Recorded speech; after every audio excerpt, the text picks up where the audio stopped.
Hello, I'm Donna Bell. And I'm Darren Elizaris. And we want to welcome you to our program, This Week in the Valley. Here you'll meet people that are making a difference and learn about events taking place all over the area. We have a great show for you, and joining us a bit later are Pat Kindle to talk with us about eBay, volunteering in the Valley with Gene Jones, Linda Ellis and Elizabeth Weberg, and Maggie and Nikki share with us another helpful iPhone tip. July is a great month. We've already celebrated Independence Day. Many of us are concentrating on family vacations before we have to start thinking about going back to school. In July, we can generally count on warmer weather, and let's hope we get to dry out a little. Yes, I'd like to see the rain slow down a little bit, or really a lot actually on that one, and let's get to those dog days of summer. And it's fitting that July is also National Ice Cream Month, and this Sunday is National Ice Cream Day. Since 1984, the United States has celebrated National Ice Cream Month every July and the third Sunday of the month as National Ice Cream Day, thanks to a delicious proclamation by President Ronald Reagan. Ice cream is a versatile food with limitless combinations, from vanilla to avocado coconut ice cream, from triple chocolate fudge to vegan banana ice cream. Ever wonder what your favorite ice cream flavor says about you? Well, Baskin-Robbins paid for a study from a research foundation to find out what ice cream flavors suggest about your personality. And here's what they found out. And before I go any further, I asked Darren, and he said his favorite was Bunny Tracks. Bunny Tracks. So they didn't actually have Bunny Tracks on there, but here's what they said about the others. If vanilla is your ice cream of choice, you are more likely to be impulsive and an idealist. Chocolate, you're more likely to be dramatic and charming. Strawberry, tolerant and devoted. Mint chocolate chip, if that is your favorite ice cream of choice, you're more likely to be argumentative and frugal. Chocolate chip cookie dough lovers are more likely to be ambitious and competitive. Pralines and cream, loving and supportive. Rainbow sherbet lovers are more likely to be analytic, decisive, and pessimistic. Rocky Road, you are engaging and a good listener. So there you have it. That's quite a bit of research and information about all the different personalities, huh? Well, vanilla continues to be America's flavor of choice in ice cream, and this flavor is the most versatile, mixing well with limitless toppings, drinks, and desserts such as apple pie. And America's other favorite individual flavors are chocolate, cookies and cream, strawberry, and mint chocolate chip. No matter what flavor you enjoy most, no matter the occasion, no matter what it says about your personality, nothing is better than a bowl of ice cream on a hot summer day.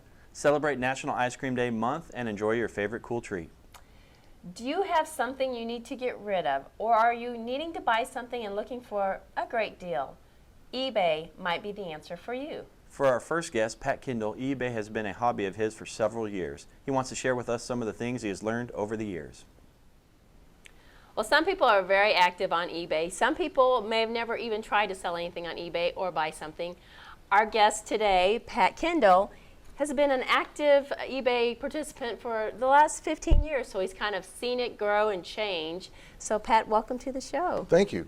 We're glad you're here. I enjoy it. I enjoy the show and enjoy making. I was born here a long time ago, and Dad worked for Standard Oil, and he got transferred in about 1952, and we moved out of here, and I came back every summer and saw my aunt and uncle and my cousins, and I've always been kind of a hometown boy. And then about 4 years ago, this month, we moved back, and we love it here. I don't know where else I'd want to live, and I'm tickled to death that my wife wanted to move back too. So, well, you were telling me when you lived here, you were the fifth house on. Yeah, when Dad built the house, it was the fifth house. It was the last house on Sunset Drive, and today it's the fifth house from the end of Sunset Drive. So it still changes. Yeah, it's changed. And my brother went to Wardell School, and not a lot of people remember where that is. And my uncle had a saddle shop over on Locust Street, and I kind of remember the town and remember a lot of people, but like people say, well, you know a lot of people. I said, no. I said, you got to realize most of the people I knew are gone.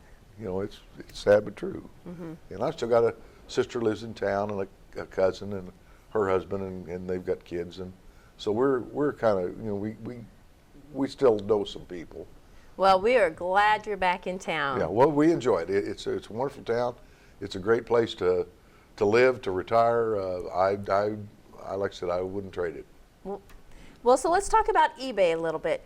First of all, like in a sentence, explain or describe what eBay is for some people that may not even know what it is. eBay's really just a platform for selling, and you can sell On the computer. on the computer. And the internet. It's on the internet. Right. I've been doing this since about 1998.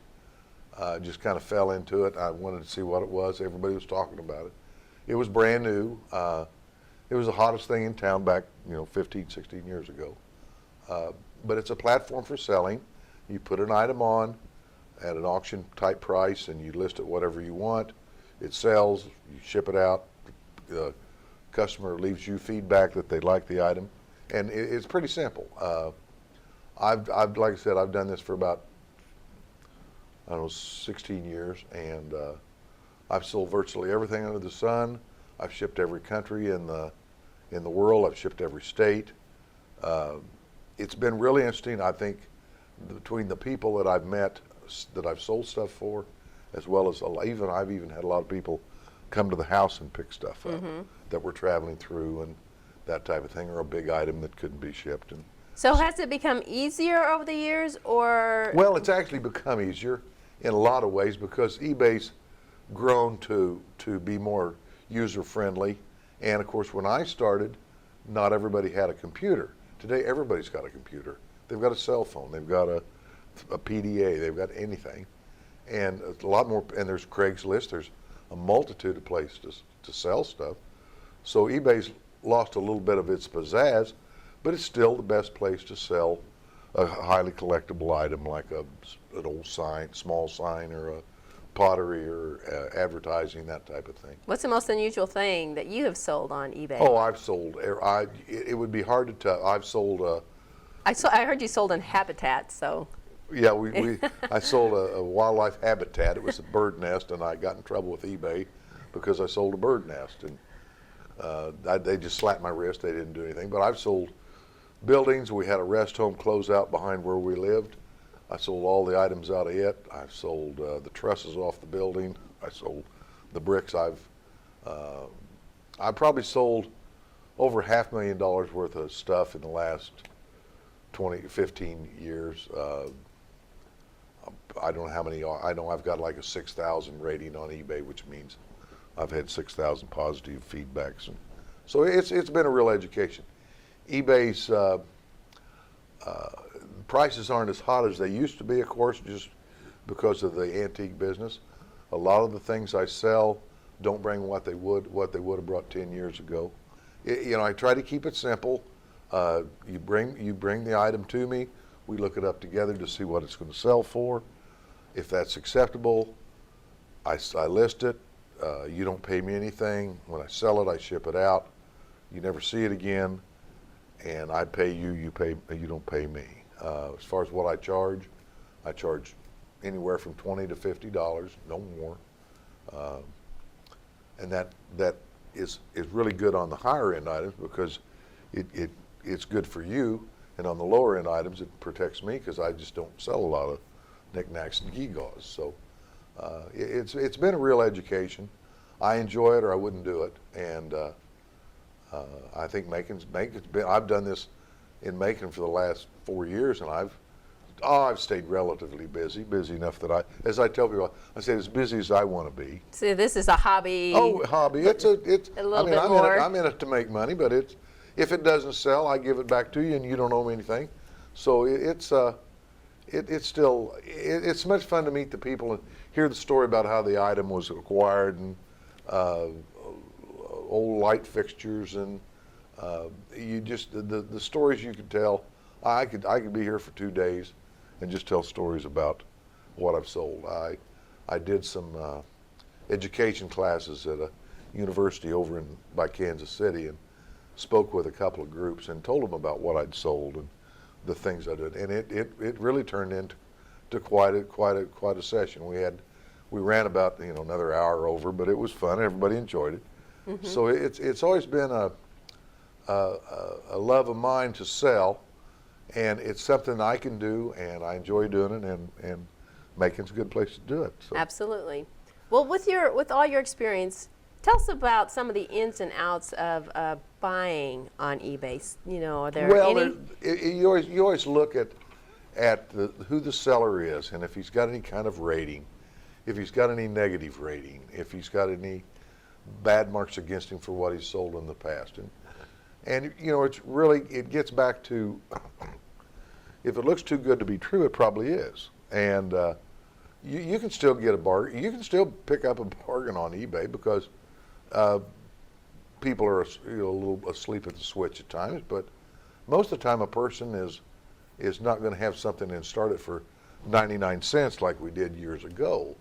Now that you kind of started a little bit higher to where it's still got some wiggle room as far as hopefully some more than one person will bid on it. But it was the big hot deal when eBay first started, just started at 99 cents and walk away. And that was really good. But it's not so good today because it might sell for 99 cents. And I've done that. I've sold some old stuff of my own and thought, well, I'll start this off at $25. And they should have brought $50 or $100. And they sold for about $25. And I sold them out and said that's fine. But as far as buying on eBay, you know, there's enough checks and balances by eBay that you're really not going to get snookered.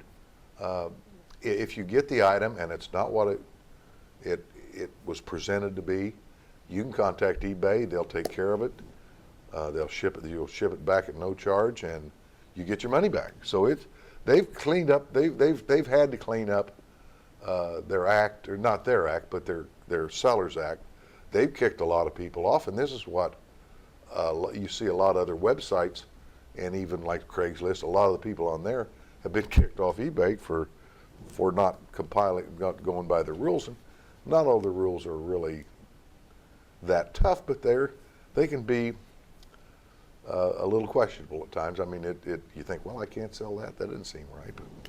And Right. of course, you can't sell guns, and you can't sell this, which I'll go along with you. You shouldn't. We don't whatever, but they do get a little carried away.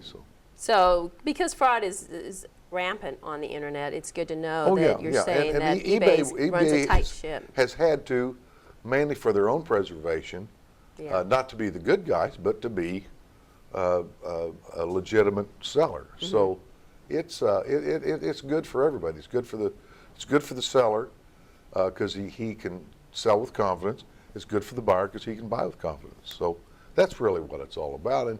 And you know, there's no sense in misrepresenting an item because you know you're going to get it back and you paid the shipping. You paid the shipping back if that's the case. So that gets everybody to kind of straighten up.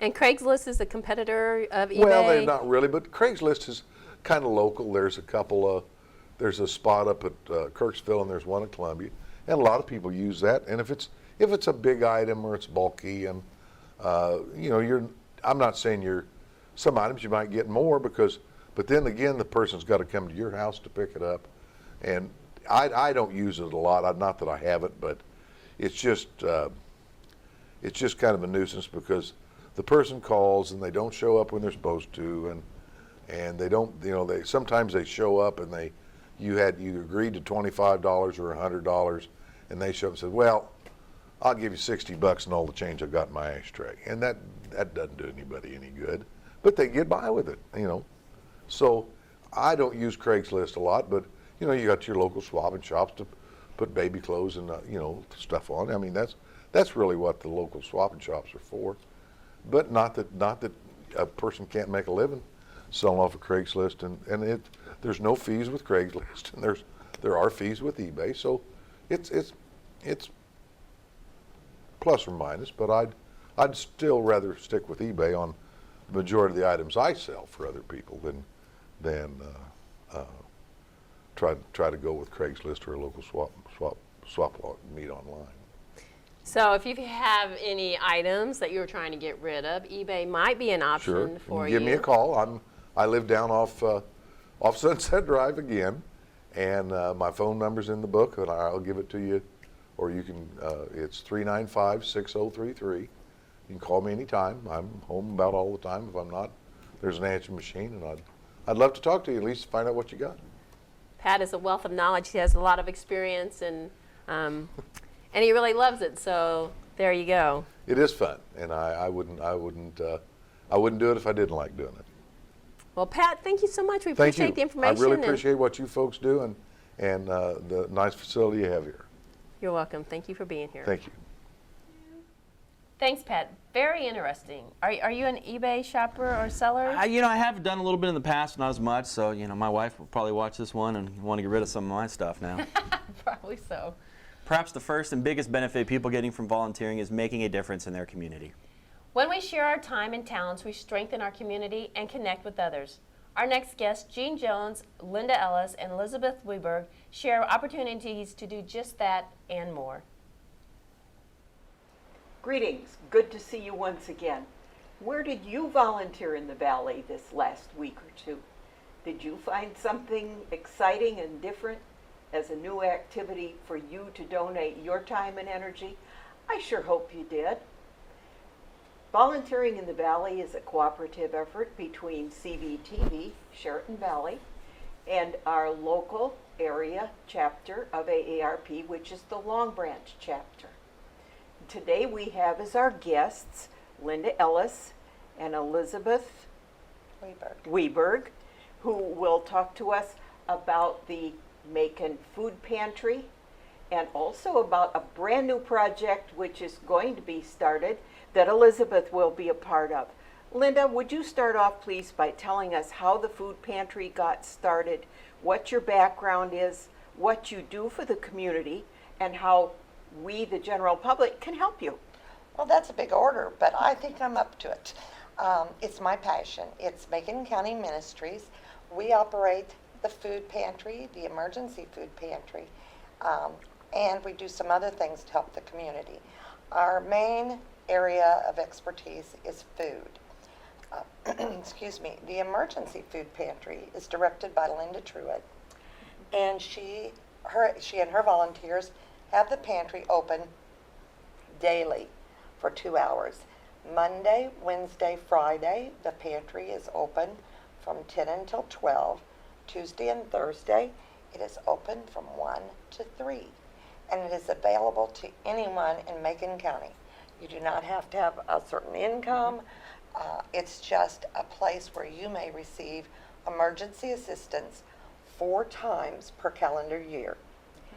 If you have a fire, if you happen to be going through a medical problem, and even though your income has not changed, we had one lady come and her grandchildren had come for an extended stay, and that was truly an emergency. She needed a little help with a little boost to her food budget, and she was able to get food. So that is the primary thing that we do, along with the monthly distribution, which is the monthly food distribution. The emergency food pantry food comes from our community. It's friends helping friends. Everything in the emergency pantry has been donated by the community. We have people who donate hogs, donate beef, and we pay for the processing. In my pantry, Linda Ellis, they're the two Lindas, and we like to say if it was wrong, it was the other Linda. If it was right, I did it. But I do the distribution that is once a month. It's always the third Tuesday, always, from 12 until 6.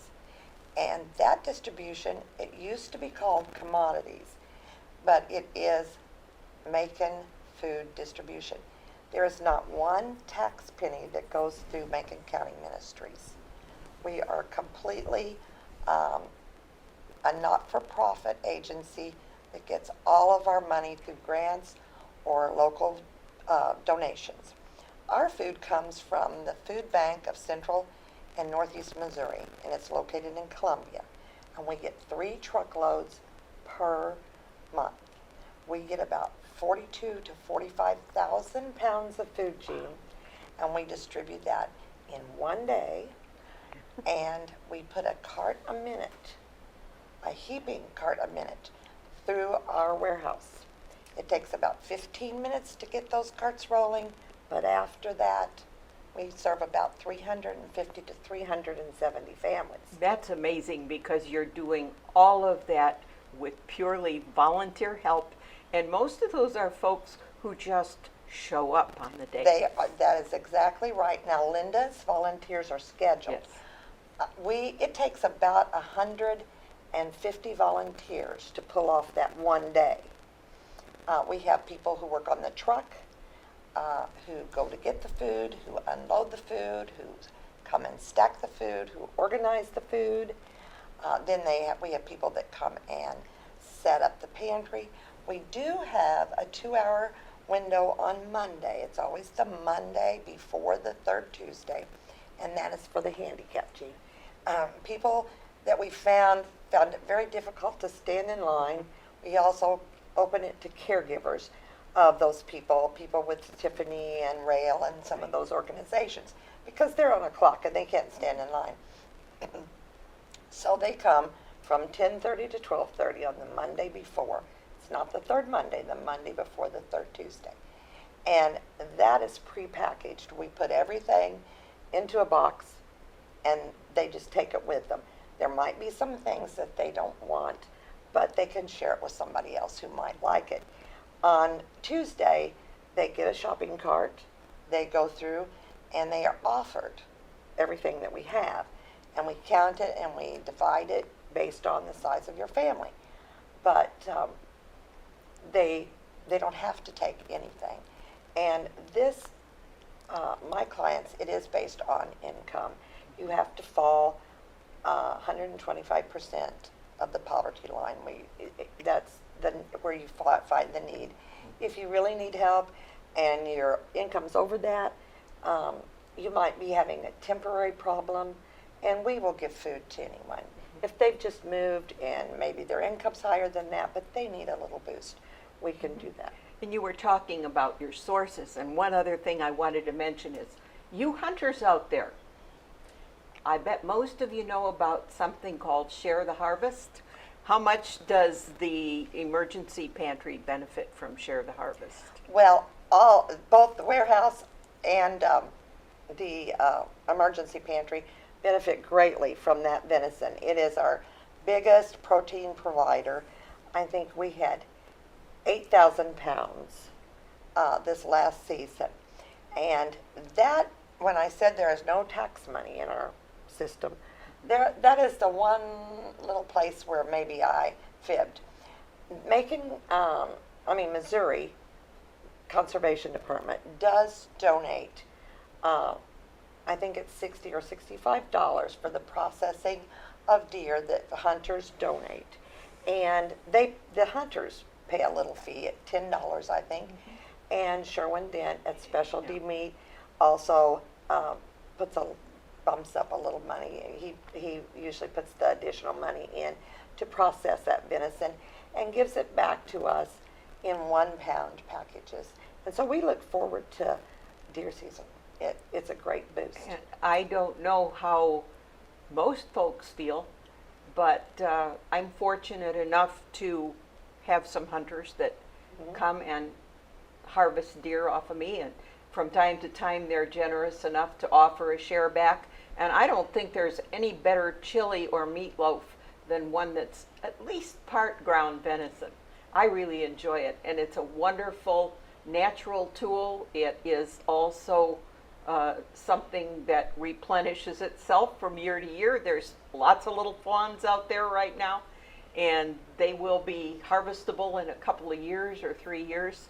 So you hunters, keep that in mind if you're looking for a way to help in your community. Think about that next time you have more venison than you think your family will need. Some people like to hunt and but don't like to. They're from out of town and don't want to take their catch back. So we have that happen. The Whitetails and the Sheriff's Department also donates to Share the Harvest. It gives us a nice check each month that helps with the processing. And so you can make a donation to Share the Harvest too in care of Macon County Ministries at P.O. Box 578. Okay, Linda, why don't you and Elizabeth tell us a little bit about a program that I was really excited when I heard about it. because each fall on 9/11, our chapter does a big community food drive. And last year, we had some folks who wanted to donate pet food, and we were told there was no place to use it. You have the solution to the problem. Tell us about it. Well, Elizabeth came to me with an idea. She was working on her silver award, and she wanted to provide food for pets of the elderly or the disadvantaged that might not be able to afford to feed their pet or have enough money to feed their pet. So Elizabeth, tell them about your idea. Okay, so most people that go to the food bank, they don't have enough money to feed themselves, so obviously they're probably not going to have enough money to feed their pet.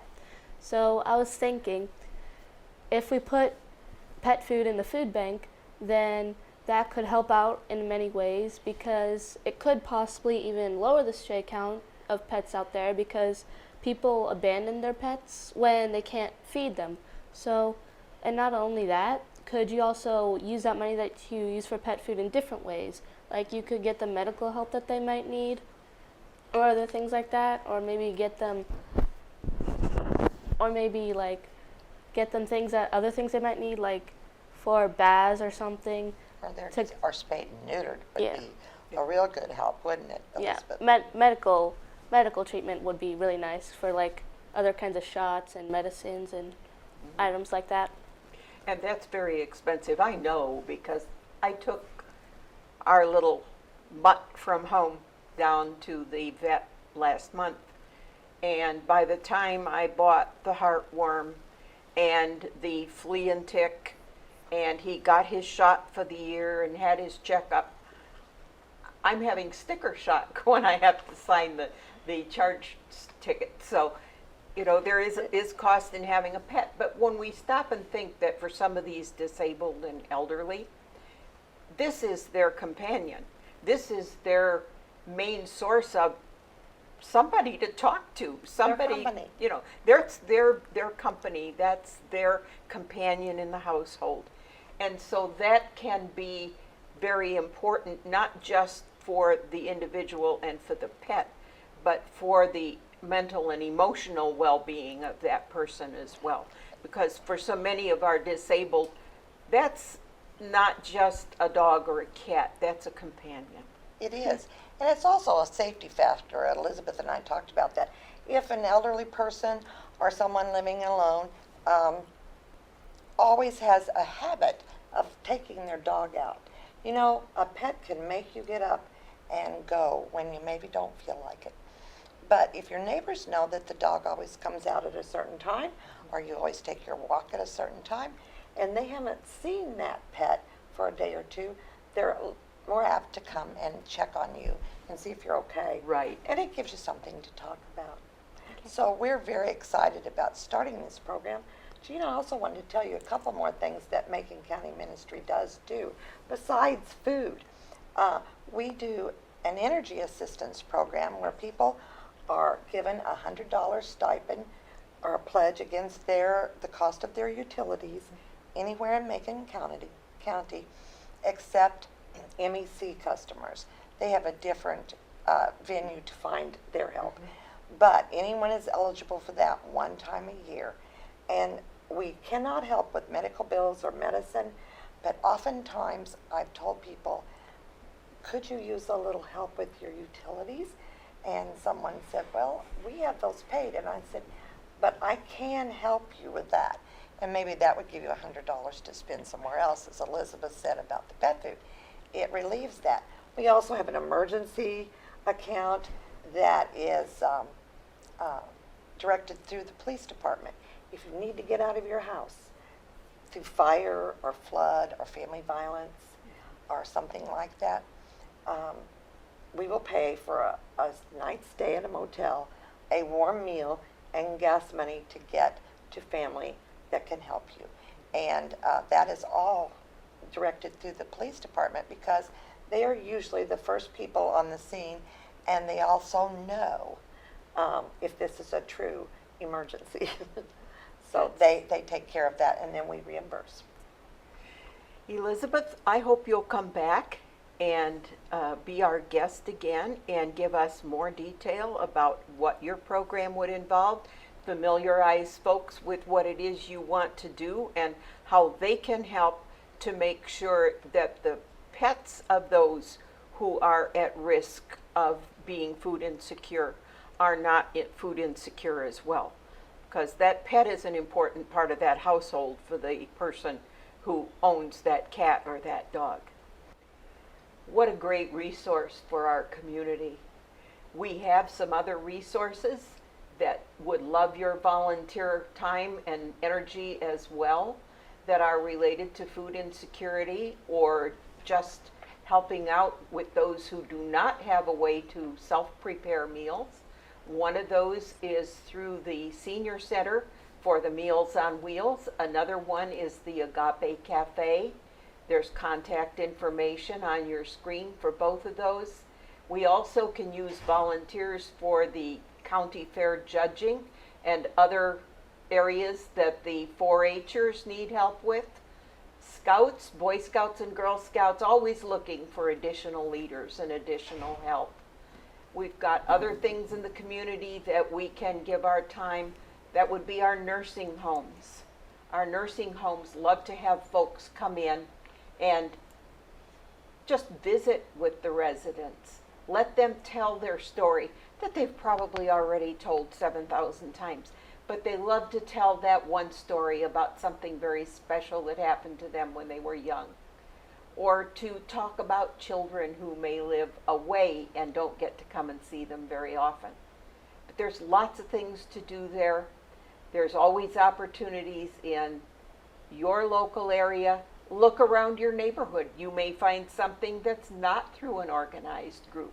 You may see a neighbor who is having trouble getting up to get the gutters cleaned, which can be a dangerous occupation if you're not as spry as you used to be.